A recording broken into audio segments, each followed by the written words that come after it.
Yeah, the second presidential debate's on right now, and I'm out in the garage trying to finish this up. Let me shut this off. The Attorney General, days before a ruling is going to... So, we are Sunday night now, and we're putting the car back together. I've got the upper intake back on. I've got the driver's side fuel rail on. I'm going to put the passenger side fuel rail on and the top valve, or not valve cover, air intake manifold cover on. That bracket back on, those pipes back on, and that plastic panel there. So I've got that to do tonight. But I dropped a piece of blue masking tape and a piece of a zip tie down inside to the side of my engine, and right where my headers are, and there's a heat shield right there that things get trapped on, and I don't want them to like catch on fire, so I had to take this side panel off to access the area. See how this one has the side panel on? I can't see all the stuff behind it. Well, I took it off on this side so I can see the tape and the zip tie stuck just above the header down there. I don't know if you can see it or not, but we're gonna get those out and clean up that rail right there because it's a little dirty.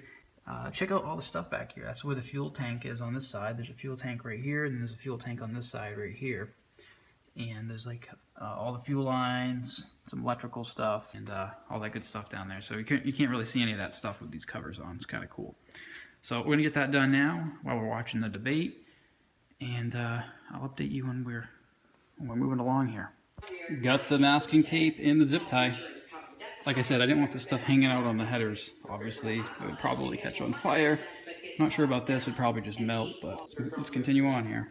So I got this top intake manifold ready to go back on the car, and I'm just cleaning the oil and stuff from inside it. And I'm basically going to clean this contact area here that goes back onto the intake on the car, which is separated by the air intake gasket way over there, sitting on top of the race fuel barrel. So everything's nice and clean, and we don't have any leaks on the intake. And I'm just using mass airflow sensor cleaner. Is working pretty good on this. I'm also using brake cleaner here and there, and throttle body cleaner. Just cleaning everything as I'm putting it back together. Here are the throttle bodies, by the way. If you want to Google those part numbers. I'm not sure how much these are, but it'd be interesting to find out. So I've decided to take these throttle bodies off because they had a bit of carbon buildup in them. You can see how dirty that is already.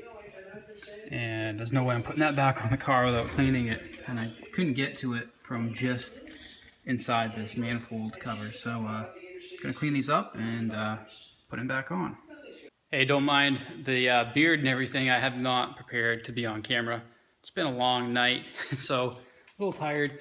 But the car is coming back together now. You can see I've got the upper intake back on, and I've just put the, or the upper intake manifold rather. I just put the intake manifold gasket back on the car. I'm gonna reuse the one that's already on the car. It's in pretty good shape.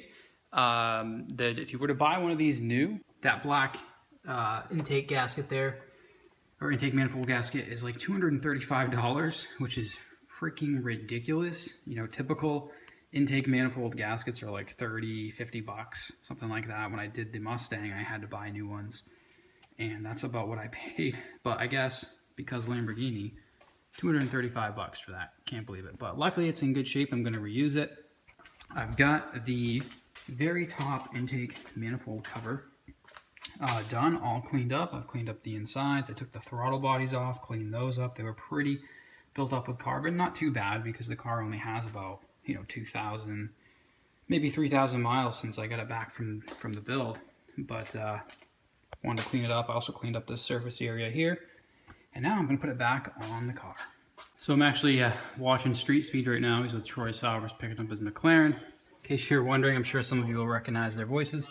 But anyways, I'm getting ready to plug the fuel pressure sensor connector back into the new, oil pressure sensor connector back into the new sensor that we did all of this for to begin with. And I noticed it's all covered in oil. So I ended up asking a friend, and he said this is actually the same type of pressure sensor as an AEM pressure sensor.